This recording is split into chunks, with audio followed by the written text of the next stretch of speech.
Welcome to divine power 9. அனைவருக்கும் வணக்கம். இன்று நாம் செய்ய போகிற ஆசனம் மக்கராசனம். இது ரொம்ப ரொம்ப ஈஸியாக இருக்கும். யார் வேணாலும் செய்யலாம். அந்த அளவுக்கு ரொம்ப ஈஸி. ரொம்ப ஷார்ட் டைமில் நம்ம இதை செஞ்சிடலாம். எப்படி செய்யறதுன்னு பார்க்கலாம் வாங்க. கவிழ்ந்து படுத்து கொள்ளுங்கள். 2 கால்களுக்கிடையில் 1 அடி இடைவெளி விட்டு விடுங்கள். குதிக்கால் உள்பக்கமாக இருக்கணும். விரல் பகுதி வெளிப்பக்கமாக இருக்கணும். கைகள் இரண்டையும் முகத்திற்கு முன்பாக கொண்டு வந்து இடக்கை மீது வலது உள்ளங்கை இருக்குமாறு வைத்து கொள்ளுங்கள்.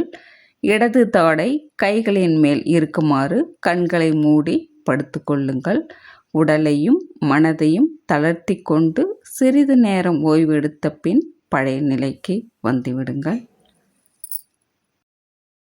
மக்கராசனம் செஞ்சோம், பார்த்துருப்பீங்க. இப்போ அதனோட நன்மைகளும் பார்க்கலாம். இந்த ஆசனம் செய்கிறதுனால என்ன நன்மைகள்னு பார்த்தோம்னா, உடல் உறுப்புகளை தளர்த்துவதற்கு இந்த ஆசனம் செய்கிறோம். அது மட்டும் இல்லாமல் மனதை அமைதிப்படுத்துவதற்கும் இந்த ஆசனம் பயன்படுகிறது. இதயம் பலவீனம் உள்ளவர்கள், இரத்த அழுத்தம் உள்ளவர்களுக்கெல்லாம் இந்த ஆசனம் மிக சிறந்த ஒரு ஆசனம். அதுக்கடுத்தது பார்த்திங்கன்னா, தூக்கமின்மை இருக்கும் நிறையா பேருக்கு. அப்படி இருக்கிறவங்களுக்கும் இந்த ஆசனம் செய்யும்பொழுது அவங்களுக்கு ஒரு நல்ல தூக்கத்தை கொடுக்கும். இவ்வாறு நீங்கள் இந்த ஆசனத்தை செய்து பயனடையுமாறு கேட்டுக்கொள்கிறேன். நன்றி. வாழ்க வளமுடன்.